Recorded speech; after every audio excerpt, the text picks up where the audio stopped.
Alors faire du sport c'est bien pour être bien dans sa tête, pour être bien dans son corps, oui mais à condition de ne pas le pratiquer n'importe comment et surtout de savoir ce qu'il faut faire après une séance de sport. Docteur Gérald Kierzek, on va voir ça avec vous, c'est vrai que beaucoup de gens font du sport et ensuite ils souffrent, ils ont mal au dos, ils ont des courbatures. Est-ce que c'est parce qu'on fait mal le sport ?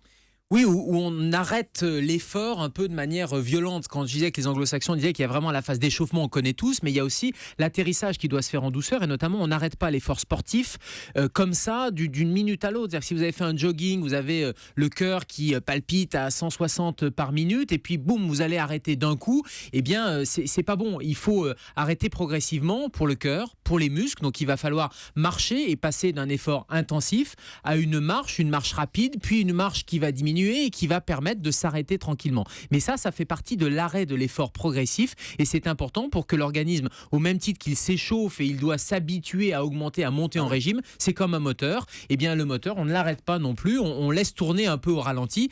Quand on a fait... vous arrêtez le moteur avec votre voiture. Quand je me gare, j'arrête quoi moi. Bon. Oui, mais parce que vous utilisez votre voiture dans des conditions normales, mais quand on utilise une voiture, dans des conditions sportives sur circuit, on laisse tourner le moteur comme ça, avec un régime, on laisse tourner au ralenti avant de l'arrêter. Tout ça, c'est pour les bienfaits du moteur. Parce qu'on pense toujours à l'échauffement, c'est vrai, on dit toujours faut s'échauffer, mais on pense rarement à ce qui se passe après. On dit rarement qu'ensuite... On coupe le moteur brutalement. Alors c'est pour ça que derrière, on a un certain nombre d'effets indésirables, et les effets indésirables les plus douloureux, c'est les courbatures. Alors ça peut être les crampes, ça peut être les courbatures. Courbatures, c'est un sujet très controversé. Alors pendant longtemps, on a pensé que c'était de l'acide lactique qui s'accumulait. Vous savez, c'était le métabolisme du muscle quand il fait de l'effort, il consomme de l'oxygène, etc. Et qu'il y avait une accumulation d'acide lactique, et que c'était cette accumulation-là qui donnait les courbatures. Et bien ce sujet-là, maintenant, qui a été très exploré par des chercheurs qui sont allés faire des biopsies musculaires, ils sont allés voir après l'effort chez les marathoniens notamment, mais on s'aperçoit que l'acide lactique, finalement, il est éliminé très rapidement, dans les quelques minutes après l'arrêt de l'effort, et que l'hydratation, c'est important de s'hydrater, on y reviendra, mais c'est pas ça qui fait diminuer l'acide lactique. Moi, on m'a toujours dit que le fait de boire beaucoup d'eau, en fait, ça permettait justement d'avoir un peu moins de courbatures. Eh bien non. En tout cas, ça ne permet pas d'éliminer l'acide lactique, parce que les courbatures, ça serait plutôt lié à des micro-traumatismes, à des micro-lésions au niveau des muscles, et donc que vous hydratiez ou pas, il va falloir le faire sans attendre d'avoir froid, d'avoir soif, mais c'est pas lié à ces courbatures. Le deuxième sujet, c'est les étirements. Est-ce qu'il faut s'étirer avant ou après l'effort? Alors avant l'effort, il faut faire attention aux étirements, parce que vous allez perdre en performance, tous les préparateurs sportifs le savent, vous perdez en coordination aussi, donc il faut pas trop s'étirer, et surtout après, il faut pas faire de stretching, parce que là aussi, vous allez aggraver les lésions musculaires. Donc on a tous l'habitude, où on voit tous ces sportifs qui s'étirent de manière dynamique. Eh bien non, l'étirement après l'effort n'évite pas les courbatures, voire même peut aggraver. Une fois qu'on a compris d'où viennent les courbatures, c'est-à-dire ces micro-lésions, ces micro-traumatismes, on comprend bien que si on va encore tirer sur le muscle avec des efforts d'étirement qui sont des mouvements pas naturels finalement pour le muscle, on risque d'aggraver là aussi les choses. Donc il faut faire de l'étirement. C'est à l'opposé de tout ce qu'on nous explique depuis... c'est à l'opposé des idées reçues, des mais sportifs. c'est plus du tout à l'opposé des préparateurs sportifs, des médecins du sport qui sont écharpés sur ce sujet-là pendant des années, qui maintenant sont tous assez d'accord pour dire que les étirements ne préviennent pas les courbatures. Quand on fait des étirements, c'est pas du stretching, c'est-à-dire c'est plutôt de l'étirement passif, c'est-à-dire qu'on va faire 10 minutes tranquillement, tendre un peu le muscle, mais il faut pas de violence sur les muscles. Ça ne facilite pas forcément la récupération.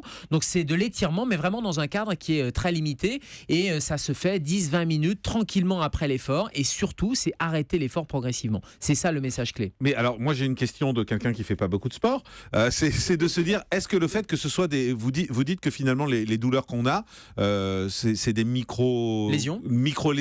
Donc ça veut dire que ça fait du mal au corps. Parce qu'une lésion, ça fait du mal. Donc ça veut dire que faire du sport nous fait du mal au fond. C'est pour ça que j'en fais pas. Faire du sport, ça fait pas de mal, à condition de le faire avec une intensité qui est une intensité adaptée déjà à votre âge, à votre physiologie.